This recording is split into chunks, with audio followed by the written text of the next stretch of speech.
안녕하십니까. 행정법과 합성입니다. 우리 전 시간에 대해서 행정이란 무엇인가에 대해서 봤어요. 그럼 오늘은 행정법을 봐야 되겠죠. 행정법. 행정법과 관련돼서 우리가 행정에 가장 중요한 것은 우리가 행정의 의의를 잡았고 행정법이란 뭔가 이 법이라는 거죠. 법. 우리가 제1조에는 뭐라고 우리가 나왔어요? 법원이라고 나와 있어요. 법원. 법원이 뭐냐 그랬더니 지방법원 이게 아니에요. 영어 법원이라는 것은 법의 존재 형식이라는 거야. 법의 존재 형식이라는 겁니다. 저 법은 뭐예요? 성문법. 우리가 이제 사실은 간섭도 있듯이 우리가 이제 성문법이죠.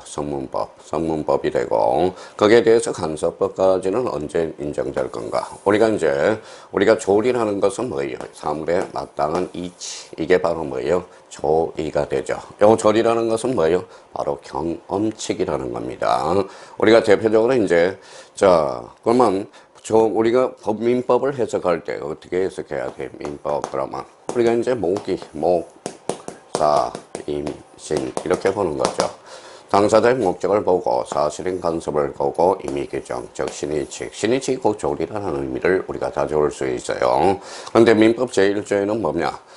민사에 관한 법률이 없으면 간섭법이 하고 간섭법이 없으면 조리해야 한다. 이렇게 나와 있어요. 그러면 우리 법원, 행정법에서도 뭐예요? 법원은 어떻게 존재하고 있는가? 그걸 우리가 봐야죠. 그러면 법원이란 법의 존재 형식을 말하고 있다. 이 부분에 대해서는 꼭 한번 캐치해 줄 필요가 있어요.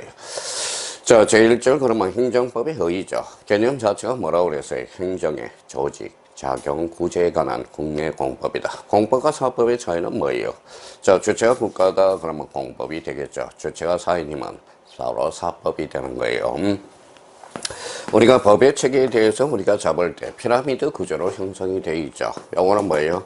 결론적으로 이제 헌법이라고 이야기를 지칭하고 있고 최상위 법률 여기에 대해서 주체가 이렇게 해서 사인이다. 그러면 이 부분은 사법 영역이 되겠죠. 이렇게 하면 뭐예요? 구체가 국가면 공법이 되겠죠. 대표적으로 요 중간 법액이 있어요. 그러면 사법과 공법의 중간 법역 우리가 대표적으로 근로조직에 관한 근로법 이런 거 노동법이 바로 중간법이 되겠죠. 그러면 이제 우리가 행정법의 주체는 뭐냐? 대표적으로 국가야. 국가죠. 국가니까 뭐예요? 바로 국내 공법이라는 거야. 그러면 여기에 대해서 조직과 그 다음에 작용, 구제. 행정의 구제, 행정의 침해를 당했을 때 구제를 어떻게 할 건가? 그래서 조직과 작용과 구제에 관한 국내 공법이라는 거. 그러면 행정법은 행정에 관한 법이다. 우리 행정의 의미를 우리 전 시간에 우리가 봤고요. 행정법은 행정에 관한 공법이다. 행정법은 행정에 관한 국내법이다. 그러면 여기에 대해서 관할 구역을 지정한 게 국제사법. 관할을 지정하는 게 국제사법이 되겠죠. 그게 바로 그러면 우리 국내법이라는 거야. 그러면 행정의 조직과 작용과 구제에 관한 국내 공법으로서 행정법은 행정에 관한 법, 행정법은 행정에 관한 공법이며 행정법은 행정에 관한 국내법이다. 이렇게 우리가 잡아둘 필요가 있다고.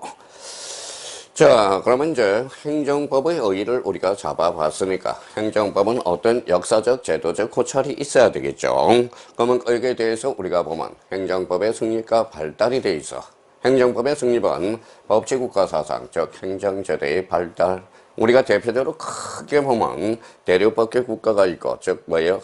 독일이죠. 영미법계 국가, 물개의 국가를 전제로 해서 행정법이 발달하고 있다는 겁니다. 여기에 대해서 행정법의 발달. 그래서 대표적으로 프랑스에 대해서는 뭐냐? 따로 공무역 중심, 영무 중심으로 즉 국사원 판례에서 우리가 발전하게 돼 있습니다. 그러면 이제 우리 행정법의 성립과 관련돼서 전제 요건으로서 두 개, 대륙법계 국가와 영미법계 국가로서 행정법을 발달한 대표적으로 이제 프랑스 영무 중심. 이게 바로 뭐냐? 바로 브랑코 판결의 의미를 가지고 있어요. 브랑코 판결의 의미는 뭐냐? 영무죠. 영무. 공과 관련돼서 개념을 최초로 사용하였고 국가 배상을 최초로 인정한 판례다. 그래서 우리가 여기 의미에서 배상이라는 의미는 우리가 전 시간에 잡았죠. 배상의 의미도 다시 한번 꼭 잡아줘야 돼요. 배상이란 자, 이 법행위에 대해서 손해가 발생했을 때, 여기에 이제 발생했을 때 하는 게 바로 배상이죠. 그래서 우리 공무원이 잘못했을 때 국가 배상 책임으로 뭐냐면 인정하게 된 최초의 판례. 그래서 유명한 판례입니다. 그래서 브랑코 판결의 의미를 우리 최초라는 의미를 꼭 한번 잡아둘 필요가 있다고. 자, 행정법의 독자성을 최초로 인정한 판례. 대단하죠. 그래서 최초, 처음이라는 게 우리가 중요하다고 그러는데, 일단, 그래서 브랜콧 판결의 의미는 공영무, 최초, 그 다음에 국가배상, 최초, 그러면 행정법의 독자성을 최초적으로 인정한 판례가 바로 무슨 사건이냐? 바로 브랑코 판결의 의의를 가져오고 있다는 것. 대표적으로 이제 대륙법계 국가에서 독일이 이제 선도주자로 나서기 시작하죠. 그래서 공권력 중심, 국고 학파의 영향을 우리가 가죠. 그래서 우리가 행정이라는 의미는 어디에서 나온다고 그래서 전 시간에 행정에 비해서 여기 사법이 있고요. 사법과 관련돼서 여기 이제 입법이 있죠. 그래서 입법. 그래서 행정과 사법과 입법은 뭐예요?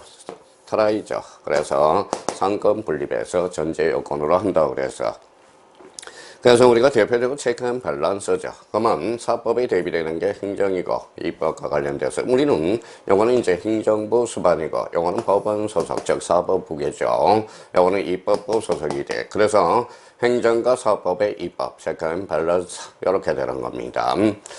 자, 그래서 이제 독일은 공권력 중심으로 국가학파의 영향을 받았다. 이렇게 이제 봐서 대표적으로 그러면 대륙법계 국가와 관련돼서 꼭 기억할 게 있네요. 자, 한번 여쭤볼게요. 자, 최초.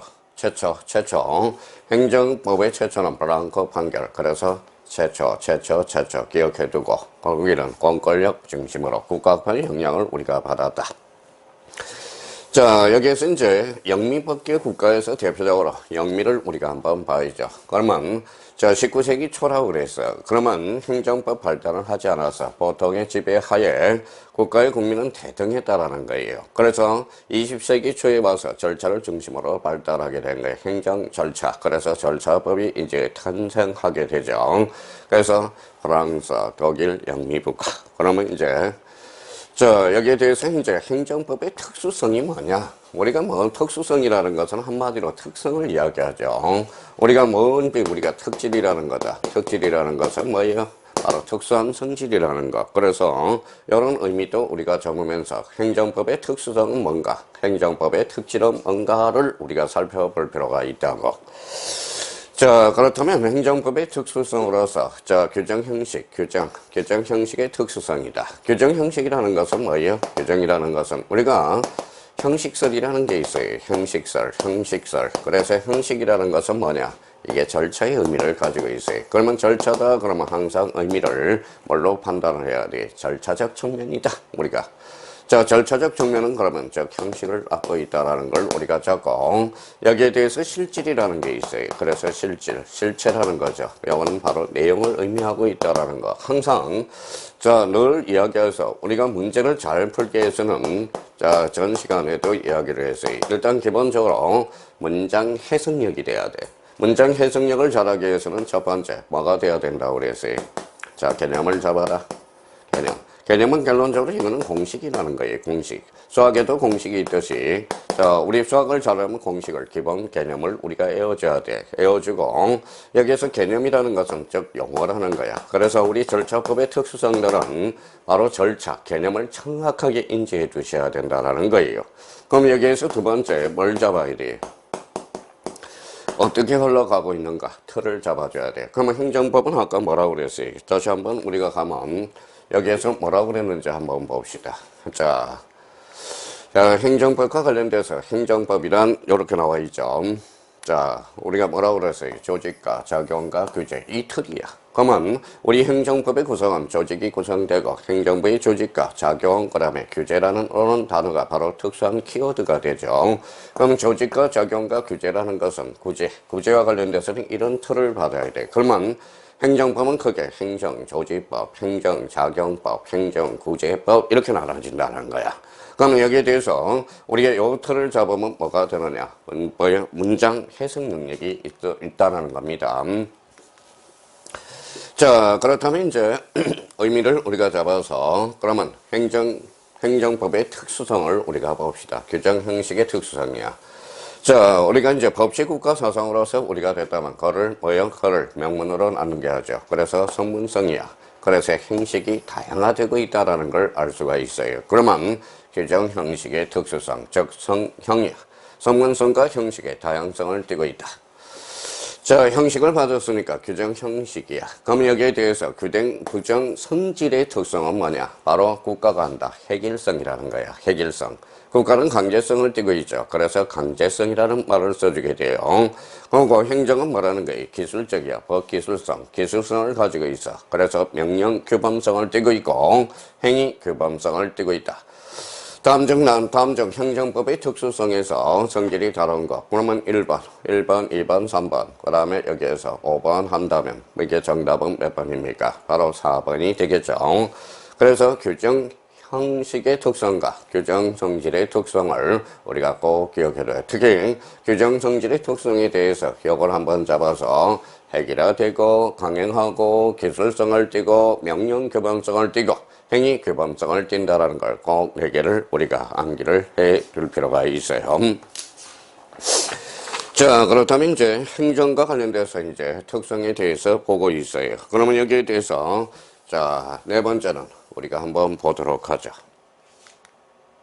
자, 규정 내용의 특수성이야. 내용이라는 것, 내용이죠. 내용이라는 것은 행정주체는 우월하다. 우월성을 띠고 있어요. 그 다음에 공익 우선성이라는 게 있어요.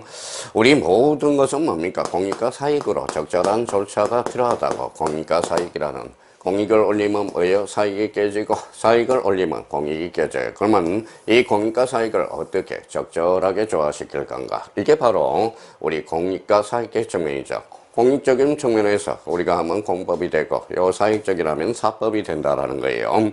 여기에 대해서 우리가 전 시간에 우리가 봤듯이 우리 헌법에 대올리는 대자유민주복지국가라고 전 시간에 배웠죠. 자, 자유민주복지국가라는 것은 이게 바로 자유야. 이게 바로 복지, 즉 평등이야. 그러면 자유를 올리면 평등이 깨지고 평등이 올리면 자유가 깨져요. 그러면 요 바로 민주적 절차에 따라서 그래서 절차의 정당성을 들고 나오는 겁니다. 그러면 헌법에 되어올리는 자유민주복지국가 이렇게 용해. 자, 그럼 내용과 관련돼서는 행정법은 주체니까 우월하다. 자, 공익적 측면, 공익 우선설이다. 자, 그 다음에 자, 집단성과 평등성을 띠고 있다. 그래서 평등성, 여기에서 규정 내용의 특수성을 우리가 보셔야 돼요. 자, 그러면 이제 다시 이제 복습 우리가 하신다면, 자, 우리가 한번 보자. 행정법의 특성으로서, 자, 규정 형식의 특성, 형식은 법적 절차죠. 성문성, 형식의 다양성, 규정 성질의 획일성, 강행성, 기술성, 명령 규범성, 행위 규범성이고, 여기에 대해서 규정 내용의 특수성은 뭐냐? 행정 주체, 즉 공익 우선성, 세 번째 집단성과 평등성을 띠고 있다. 특히 요 3번과 관련돼서 우리가 자주 출제되고 있으니까 우리가 꼭 기억해둬야 돼. 지금 3번이 뭐 있었어요? 규정 성질의 특수성이었죠. 자, 역사적인 고찰을 우리가 봤으니까 그러면 우리가 당면한 가지로서 우리나라의 행정법은 어디에서 왔는지 우리가 잡아봐야죠. 우리나라 행정법의 기본 원리가 되는 거야, 기본. 자, 지방분권주의, 민주, 행정주의, 실질적 법치국가, 복지국가주의. 즉, 복지국가가 바로 사회국가주의라는 의미를 우리가 두고 있어요. 자, 사법국가주의가 됩니다. 그래서 우리 행정법의 기본 원리 꼭 기억해두고. 자, 그래서 사회국가주의, 실질적 법치국가주의.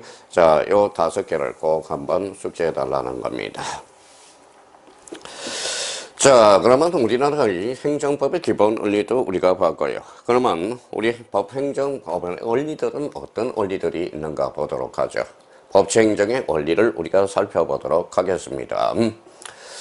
자, 그렇다면 이제 오토마이어 법치국가는 법률에 뭐라고 써놨어요? 법규 창조성이라는 걸 나와 있어요. 법규 창조성이라는 것은 국민의 권리 의무에 관한 법규 명령이다. 요 부분에 대해서 우리가 잡아야 되겠죠. 그래서 의회의 재정법, 법률이라는 것은 우리가 항상 권리와 관계돼서 권리가 있으면 의무가 있듯이 권리와 의무의 관계, 권리가 있으면 의무가 존재한다. 경우의 수는 몇 개 존재할까요?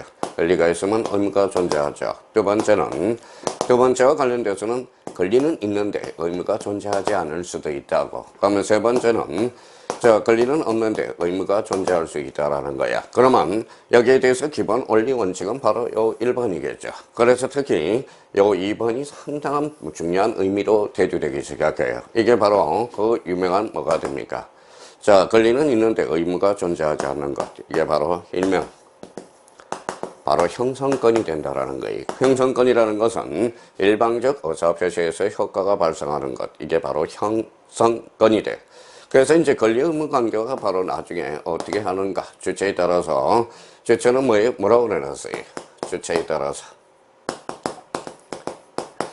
자, 수체에 따른다면 이제 생로병사가 되겠죠. 생로병사가 뭐예요? 늙고, 병들고, 늙고, 태어나서 늙고, 병들고, 사망하는 것. 이게 바로 권리의 주체들의, 자, 권리 변동이 우리가 되겠죠. 여기에 대해서 권리의 객체는 어떻게 변동되는가? 왜?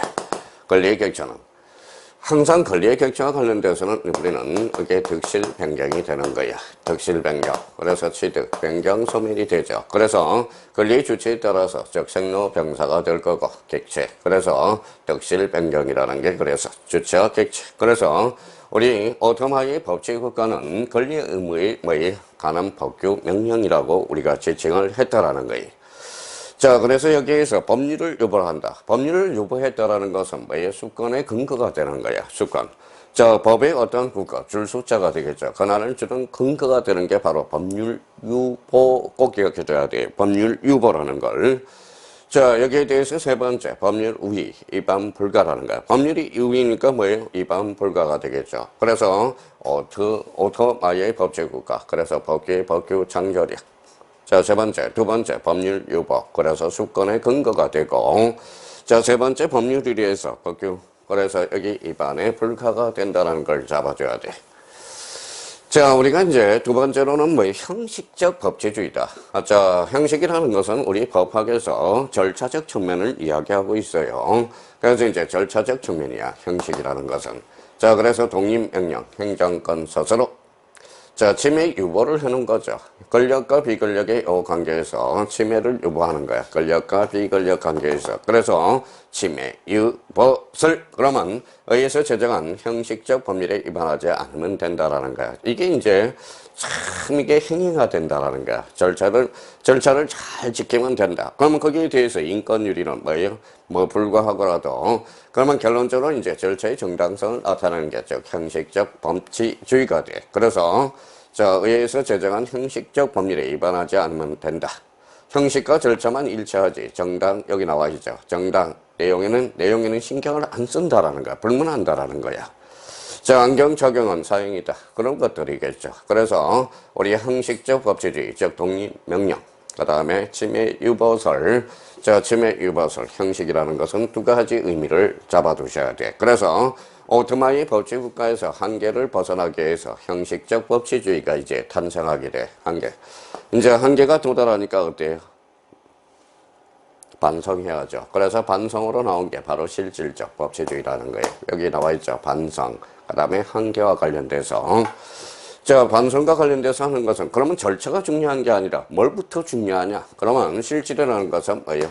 내용도 중요하지 않겠느냐? 그래서 내용을 강조하고 든 게 실질적 법치주의라는 거야. 그럼 여기에 대해서 독립명령이 아니라 전부 유보해 놓자. 자, 거부행정 유보설, 사의 유보설이라는 겁니다. 자, 중요사항 유보설. 그래서 본질론 이론으로서 우리가 포괄하는 것보다 열거주의가 우리가 탄생하게 되고요. 권력행정 유보설, 침해 유보설. 그러면 독립명령이 아닌 이런 의미를 우리가 잡아두셔야 돼요. 자, 그렇다면 이제 두 번째로서 실질적 법률 유보가 되는 거야. 그러면 합헌적 법률 유보, 형식, 절차, 내용까지 일치해야. 바로 여기 있죠. 봐봐요. 형식과 절차와 내용까지 일치해야 합법적 법률 행위가 된다라는 거야. 그러면 우리가 법치행정의 원리로서 오토마이어 법치국가에서 한계를 느껴서 나온 게 형식적 법치주의고 여기에서 나온 게 실질적 법치주의, 즉 반성으로 나온 게 실질적 법치주의라는 걸 우리가 요 세 가지 측면에서 꼭 한번 확인을 해 둘 필요가 있어요. 그러면 여기에 대해서 내용을 자세히 살펴보도록 하겠습니다. 자, 그렇다면 이제 의 부분에 대해서 우리가 이제 조금 전에 우리가 봤고요. 법치주의 내용으로서 아까 뭐라고 그랬어요? 오토마이어 잘 기억해 둬야 돼요. 그래서 1번은 법률의 법규 창조력이라고 그래서 자, 국민의 권리에 영향을 미치는 법규는 반드시 법률의 근거를 두어야 된다. 이게 바로 법률의 법규 창조력을 이야기하고 있어요. 대표적으로 오토 마이어였죠. 그러면 두 번째로서 자, 법률의 우위, 행정은 법률에 저촉될 수 없다라는 거야. 법치행정의 원리의 소극적 측면, 법률의 유보 원칙이 없어도 법률의 우위 원칙은 성립한다라는 거예요. 그래서 법률의 우위, 그 다음에 법률의 유보. 행정활동의 모든 행위는 어디에서 나온다? 바로 여기에요. 모든 행위는 법률을 근거를 두어야 한다라는 것. 그래서 법치 행정 원칙의 적극적 측면인 게 바로 법률의 유보가 되겠습니다. 자, 그렇다면 이제 우리 오토마이의 법규 창조력과 법률의 의의와 법률의 유보로서 나온 게 바로 요거였죠. 여기에 대해서 한계를 느끼는 게 뭡니까? 바로 형식적 법치주의라고 이야기를 했어요. 그러면 형식적 법치주의와 관련돼서 우리가 보도록 하죠. 자, 법률의 법규 창조력의 한계를 느낀다. 행정권이 국민의 권리 의무에 관련된 법규를 독립명령권, 긴급재정권이 있다라는 데 원칙을 한계를 느끼는 겁니다. 여기에 대해서 법률의 원칙의 적용 한계, 형식과 절차만 정당하면 다 된다. 내용은 불문한다. 참 이게 바로 형식적 법치주의 문제점이 되도록 게 내용의 불문이라는 거야. 이게 제일 문제점이 발생하는 거죠. 자, 세 번째, 법률 유보 원칙의 적용 한계로서 침해 유보설. 국민의 자유 권리 침해 시 법률을 근거로 요한다. 당연히 법률의 근거가 있어야죠. 자, 국민의 권익 보호에 불충분하다라는 거예요. 왜 그럴까요? 자, 여기는 법률의 근거가 요한다. 법률이 없다면 국민의 권익 보호에 뭐의 중심에 서겠느냐? 요 의미를 우리가 찾아온 게 형식적 법치주의라는 거야. 자, 그러면 형식 절차만 정당하면 어떻게 되느냐? 그러니까 뭐가 없다는 거예요. 규제 제도의 미비가 한다는 거야. 그래서 우리가 국가 배상 책임주의를 부인하게 되는 게 바로 형식적 법치주의야. 절차가 없기 때문에 배상을 할 필요가 없다. 그래서 우리 형식적 법치주의의 문제점은 바로 구제 제도의 미비점, 국가 배상 책임을 부인하고 있다라는 거예요. 자, 그렇다면 여기에 대해서 형식적 법치주의 우리가 한계를 여기에서 이제 반성으로 나온 게 뭐라고 그랬어요? 실질적 법치주의죠. 자, 뭐예요? 자, 실질이라는 건 내용이죠. 절차만 정당하면 안 돼. 내용도 일치해야 돼. 그래서 항상 실질이라는 건 내용적 측면에서 우리가 탄생하고 여기는 형식적 법치주의 뭘로서 나온다. 반성의 기계로 나오는 게 바로 실질적 법치주의라는 거야. 자, 법규 창조력 원칙을 관철하게 된다. 국민의 권리와 관련 것들은 법률의 근거를 두어야 되고 법률 우위 원칙에 철저한 거예요. 형식과 절차뿐만 아니라 모두 이 부분이죠. 내용도 정당해야 된다. 내용도 정당해야 된다는 걸 우리가 잡아둘 필요가 있다는 겁니다. 그래서 오토마이 한계에서 그 다음에 그 다음에 형식적 법치주의에서 그 다음에 실질적 법치주의까지 우리가 확인을 해줘야 되고 자, 실질적 법치주의에 대해서는 내용적 측면에서 또 확장 한번 해보도록 하죠.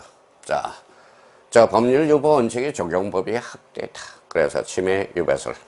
자, 국민의 자유 권리를 제한 침해하거나 새로운 의무를 부과하는 행정작용은 법률의 근거를 요한다. 그러면 이제 바로 침해 유보에 놓는다는 거죠.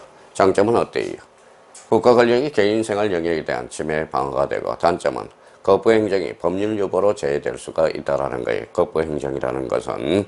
자, 그러면 우리가 이제 그러면 법률 유보의 원칙의 적용 확대로서 침해 유보설이라는 게 있고 전부 유보설이 있어. 그러면 행정의 모든 영역을 그 많은 행정 영역을 다 법률에 유보한다는 것은 불합리하겠죠. 그래서 정점은 행정권의 자의 반지 이거죠. 전부 유보를 한다는 걸. 니네들 함부로 할 수 없다. 이런 거야. 자, 그래서 이제 우리가 이제 자유재량행위라는 게 있어요. 자유재량행위가 있고, 자, 자유재량행위. 그러면 여기에 기속행위가 있다라는 거예요. 참 이게 두 가지. 이 행정법의 문제는 두 가지야. 자, 공무원을 우리가 했을 때 공무원을 자유재량행위를 어디까지 확대해주고 기속행위를 어디까지 해석을 하는 이 기속이라는 것은 즉 법적 근거가 있어야 된다라는 거예요. 그래서 공무원도 마찬가지. 이걸 키워지면 뭐라는 게 국가의 권리의무가 덜 보호되고 여기를 하게 되면 너무 기속행위에 대해서 자유가 방지되나 뭐 장단점은 이겠죠. 그러면 공무원도 자유행위, 재량행위와 기속행위를 어떻게 적절하게 조화시킬 건가? 이게 이제 행정법의 대전제 요건이 된다라는 거예요. 그러면 정부 유보설과 관련돼서 장점은 행정의 자유 방지다. 단점은 뭐의 행정권의 고유 독자성이 사라진다라는 거예요. 법에 전부 유보해 놓으니까 행정법에 있을 필요가 없죠. 그래서 우리가 두 가지 침해 유보설과 그 다음에 두 번째 자 정부 유보설 그러면 세 번째 관련돼서 우리가 보도록 하죠. 자 거부행정 유보설이야. 사회 유보설이죠. 거부행정도 법률에 근거를 한다. 여기서 거부라는 것은 자, 장점과 관련돼서 국가에 대한 청구권이 발생할 수 있다. 청구권. 자, 단점은 현실성이 없다라는 거예요. 현재는 예산에 따라서 뭐에 집행하게 돼 있죠. 참, 우리 거부 행정의 문제는 뭐예요? 돈이야, 돈. 자, 뭐니 해도 이 머니가 문제라는 거예요. 돈이 있어야 우리가 거부행정 유보를 해놓게 되죠. 그래서 거부행정의 법률적 근거를 한다라는 것. 그 다음에 네 번째, 본질적 이론, 중요사항 유보설이라는 거야. 본질적인 사항은 반드시 법률의 근거를 요하고 사회 유불론과 밀접한 관련이 있다는 것. 장점은 어때요? 탄력성을 두고 있어요. 상황에 따라서 대처하는 능력이 있죠. 근데 단점은 뭐가 중요하고 뭐가 중요하지 않는가. 이게 뭐예요? 자, 자의적으로 해석하면 안 되겠죠. 그래서 중요사항 대 중요치 않는 사항의 구별이 곤란하다. 늘 그래요. 자, 법이라는 것은 해석법학이 되고 있다는 건. 그래서 거부행정 유보설, 본질적 이론, 중요사항 유보설이 있다는 걸 확인할 수가 있고요. 자, 요즘은 이제 신침해, 새로운 침해 유보설이 나와 일반 권력관계와 특별 권력관계가 권익침해 시 법률의 근거를 요한다. 장점은 일반 권력관계와 특별 권력관계 모두 침해 시 법적 근거가 필요하다는 거고, 그러면 특별 권력관계에서 조직법과 예산의 근거도 가능하다는 점이 또 단점이 될 수 있어요. 그래서 신침해 유보설이 탄생하게 돼요. 자, 여기에 대해서 6번 권력행정 유보설이라는 게 있어. 모든 권력은 자 행정을 유배해놓자. 그래서 모든 권력행정 침해 또 플러스 수익의 법적 근거를 요한다. 장점은 복효적 행정행위를 설명하기 용이하고 단점은 침해 유보설의 일종이라는 것. 자, 그러면 이제 신침해 유보설, 권력행정 유보설. 자, 그렇다면 자 학설과 관련돼서 우리가 보죠. 개별 유형설, 중요사항 유보설을 두고 있다. 학설은 그러면 개별 유형에서 중요사항을 유보해 놓자. 그러면 우리 현재 판례는 어떻게 되는가? 중요사항 유보설, 토초세, 자, 토지초과 2등, 세법상 기준 시 대통령이 임한 것은 이은이다. 그래서 KBS 방송 수신료 사건, 우리 현재는 그러면 요거 부분에 대해서 중요사항 유보설을 띄고 있다. 꼭 암기를 해둬야 돼. 시험에 자주 출제되고. 자, 여기에 대해서 대법원은 분명하지 않는다라는 거, 분명하지 않고요. 그러면 학설과 헌법재판소의 판례에 대해서 꼭 한번 기억해 둘 필요가 있어요. 그러면 현재는 중요사항 유보설을 띄고 있다라는 거, 다시 한번 우리가 기억해 둘 필요가 있어요. 자, 그러면 이제 행정법의 법원. 법원이라는 것은 뭐예요? 법원이라는 것은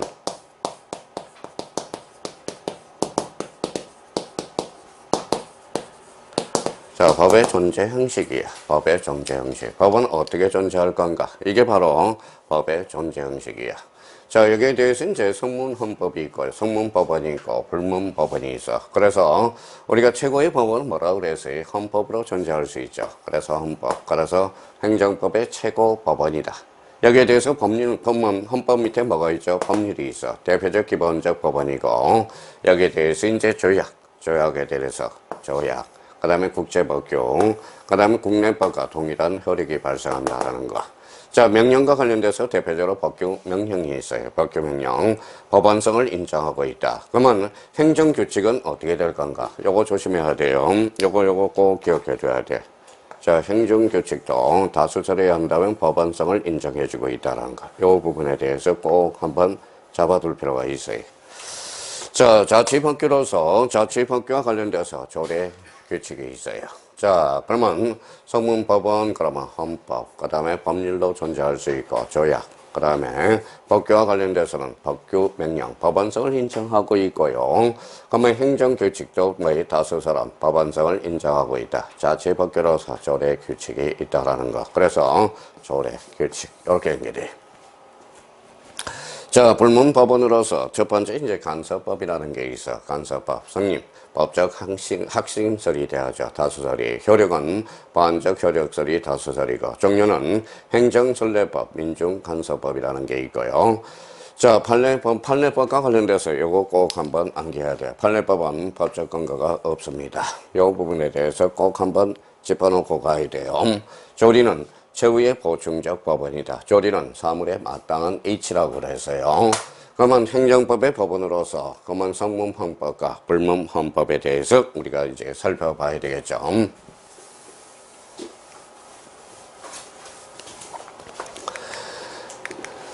자, 그러면 여기에서 이제 법원의 의의가 나오죠. 법원, 존재 형식이라고 그래서. 그래서 뭐라고 그랬어요? 법률의 조직과 적용하는 존재 형식, 아니면 인식 근거가 된다. 이렇게 이야기했고요.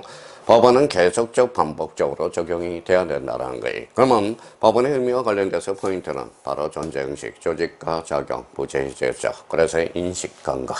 법원은 계속적으로 반복돼야 된다. 범위와 관련돼서는 이제 우리가 강의 넓게 잡는 거죠. 그래서 법규 플러스 행정규칙까지. 이 행정규칙은 다수설에 따른다면 보고 있고요. 자, 해비설과 관련돼서 좁게 잡은 법규설, 법규까지를 우리가 보고 있다라는 거. 그래서 법의 존재 형식. 그래서 계속적으로 존재해야 된다. 그래서 요 1번과 관련돼서 꼭 한번 기억해 둘 필요가 있어요. 자, 이번 건과 관련돼서, 이번과 관련돼서 행정법의 성문법주의 근거는, 자, 우리가 성문이라는 것은 글로 남기죠. 그래서 이제, 자, 읽어볼래요? 자, 획일성, 강제성, 기술성. 자, 형문법이라는 것은 국민의 예측 가능하다라는 거예요. 법률이 있기 때문에. 그래서 행정성, 공정성을 확보할 수가 있고요. 행정법의 법전화, 통일적 법전을 구별하기 어려운 이유, 복잡하다. 그래서 구제, 조직, 구제, 조직과 적용과 구제의 관계가 복잡하게 하다는 거예요. 그래서 우리 최근에 그래서 행정기본법이 탄생하게 된 게 바로 요 부분이 되는 겁니다. 그래서 여기에서 우리가 잡을 거 그러면 행정법과 관련돼서 행정법의 성문법주의와 관련돼서 요 근거를 우리가 꼭 한번 기억해 두고, 자, 그렇다면 자, 형문법원과 관련돼서 우리 요것만 보고 오늘 보자고요. 헌법. 행정법의 최고 법원이다. 자, 여기에서 법률은 의회에서 제정한 법, 행정법의 주요한 법은 조항 및 국제법규, 국내법규, 동일한 효력, 아까 봤던 겁니다. 자, 신법 우선의 원칙과 특별법 우선의 원칙의 적용. 국제법규는 국내법에 의해서 개폐될 수는 없다라는 거예요. 조약이 우선한다는 규정, 특급법 제26조의 규정을 대고 있고요. 조례도 국제법규를 위반하면 무례하다는 것. 요 5번과 관련돼서는 꼭 우리가 잡아둘 필요가 있어요. 자, 우리 성문법원까지 우리가 봤습니다. 우리가 법원과 관련돼서는 우리 다음 시간에 가로 4번 명령과 관련돼서 보도록 하겠습니다.